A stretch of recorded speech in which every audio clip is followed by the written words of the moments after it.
Yeah. If we don't buy into that fear and accept that there's really nothing that we know is going to happen, and accept of whatever happens, that makes the convergence of the timelines happen as naturally as possible. Any attempts to... Merging of timelines, zie je wel? Samenkomen. Ik wist het! My gut feeling zei dat. Try to go away from this one inevitable conclusion. I again see as a new beginning, an end of this reality, the beginning of something that we can't even possibly understand based on the level of our beliefs currently. But when all that information comes flooding out, there's going to be no denying what's true and what's a lie or what's illusion. Okay, let's go. Have the choice to believe that 9/11 happened because of a bunch of terrorists, because we'll know exactly what's happened. Precies. Basically what we're experiencing right now is two master chess players sitting at the board. And one of them looks down at the board and sees that he's in checkmate in 7 moves. And he looks across at his opponent and he knows that his opponent sees it too. So there's no getting out of it. So at this point, the loser can only prolong the game.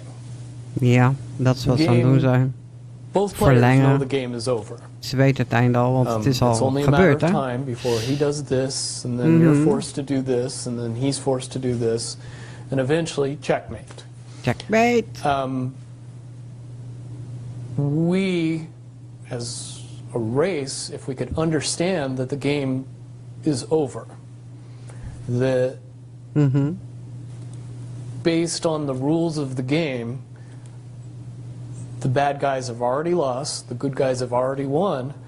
Yes, there's moves left on the table, but those moves are being forced by the player that is going to win. The only way that checkmate can't happen is if the player that's winning makes a mistake. But from all of the information that I've gathered, all of the information that's been given, all of the information that's been vetted to me, it seems pretty obvious that the good guy player on the side of the chessboard knows exactly what has to be done to win the game. And so at this point, any mistake would be all but impossible. But again, you really have to understand the game to know that the guy that's losing is lost. And I'm sure most people sitting watching a chess match between two advanced chess players know the game's over long after the two players know it's over. Het heeft allemaal, het is allemaal gebeurd. gebeurd. See the board and see that there's only 7 moves left. Okay, but when we come to this convergence, and again, you've seen, or the looking glass has seen, up to that point. Now, let me say why I believe that it comes down to one inevitability, is because I was entrusted in getting it down to 2 possibilities. And I've heard both of those possibilities talked about in massive proportions, the good and the bad. Okay, do you want to talk, so can you in one sentence say what the good was and the bad was, or are you able to do that? To most easily put it to people, I suppose. One scenario is what most people would understand to be ascension, or an evolution of consciousness that brings us out of the cocoon and turns us into a butterfly. Timeline 2 is Okay, dat was één some tijdlijn. kind of major global catastrophe that drives most of us underground and leaves a few of us on top to fend for ourselves. Very well put. Okay. So Ja. I would imagine, and you can... But I would also Oké. 2 scenario's. De ene, we ontwaken allemaal. We krijgen al die informatie. Alles wordt, de waarheid komt omhoog. En een andere scenario is catastrofe. De wereld vergaat, inderdaad. Dus wat nou als dat of in 1999 of in 2012 inderdaad gebeurd is. En dat we gered zijn, zoals dat ene filmpje zei. Dat we eruit gehaald zijn. En er als een andere parallele universum zijn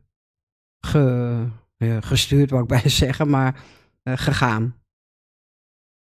Omdat dat tweede scenario heb uitgespeeld. Ik weet het niet. Ik lul ook maar.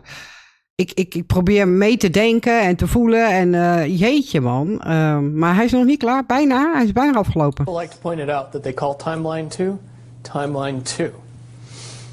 Dus, ik had het ook over 1 en 2. Weet jullie nog? Ik zei, joh, dit is tijdlijn 1. Dit is tijdlijn... Hij noemt ook 2 in dit geval. It seemed very odd to me that even back then it was identified as not 1.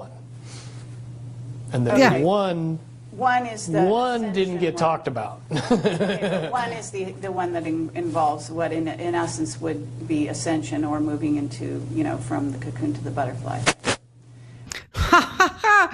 Mijn intuïtie vertelt me gewoon het antwoord, hè? Wat hij hier zegt. Ik had het in het filmpje naar jullie toe heel duidelijk over tijdlijn 1. Wat nou als tijdlijn 1? Stel, en dat zei ik ook, ik zit op tijdlijn 1 en een ander zit op tijdlijn 2. En ik zat dat zo allemaal uit te leggen. En die 2 dingen zijn samengekomen. Gemerged of zo, tijdlijnen, had ik het over. Interessant dit. Mijn god, ik krijg steeds meer puzzelstukjes. Okay, but I believe, based on what you're telling me, that they would have used a lot of people like you that had a proclivity for being able to see the future, to be what is a sort of an advanced psychic remote viewer, whatever you want to call that, and looking glass, to posit these potential futures, to go up to that point and to view it, and that you're just one of many. Wouldn't you agree? I would agree. And back in 1991, when I began my little adventure in the military, I would say that it was pretty obvious that there wasn't very many of us. Ja. However, you go 20 years into the future and you find out that it's coming to the point where there's a lot of people that have that ability, that are inherently realizing that ability, and are able, through some unknown extraordinary means, to develop that ability inside themselves without any outside help or assistance. And it's quite obvious that as far as advanced intellectual abilities, as far as simple intelligence levels, and cognitive skills of the human race has increased exponentially in the past 20 years.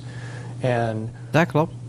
people that were 10 years old in 1991 are Nou, ik was 21 toen. now 30 years old and Yeah. fully awake and conscious of Yeah. this burning inside that says, I am a lot more than what I see in the mirror. Ja. Absolutely. Okay. I do have a question in regard to what the military-industrial complex has been working on. Because with the knowledge that you say they have, assuming that they have this level of knowledge that you're talking about, right? In other words, of the timelines converging and the fact that there was going to be something.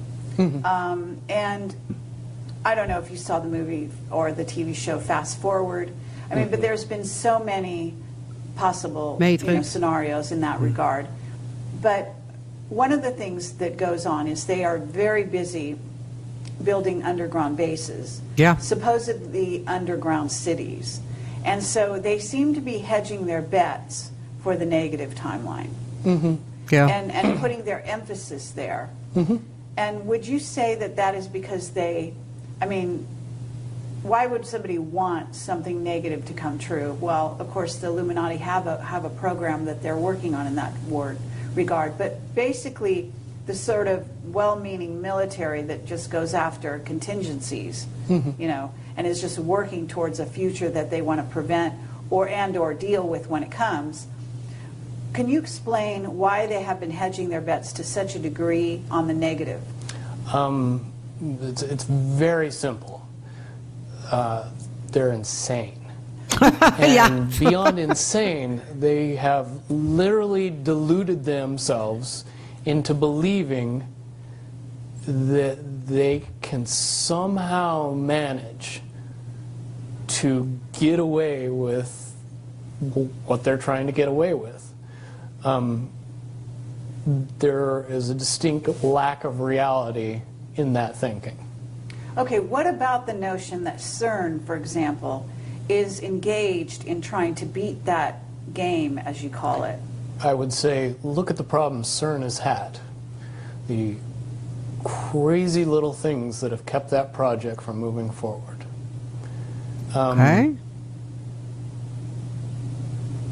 Certainly they have never even come close to getting that project to the level that they want it to be to do what they really want to do with it.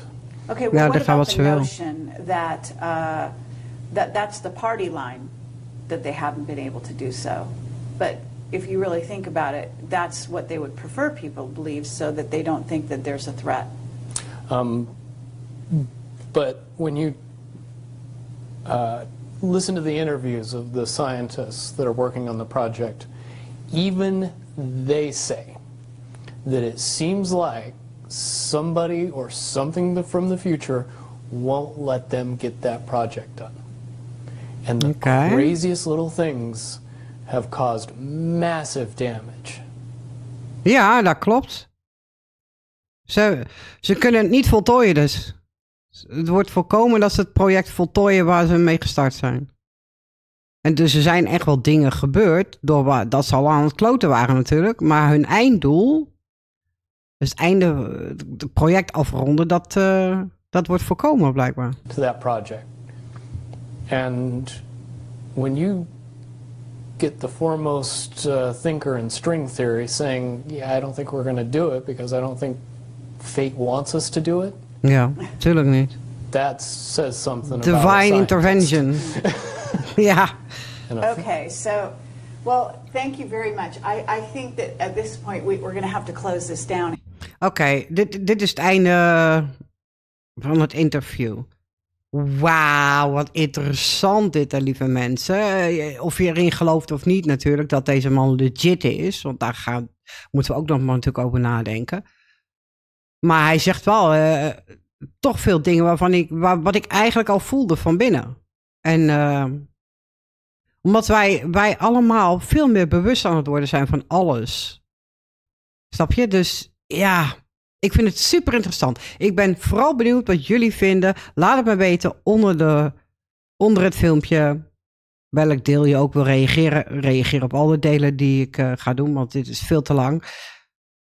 Laat het me weten. Ik ben super geïnteresseerd in dat. En ik wens jullie vanuit hier heel veel liefde en heel veel licht. Namaste.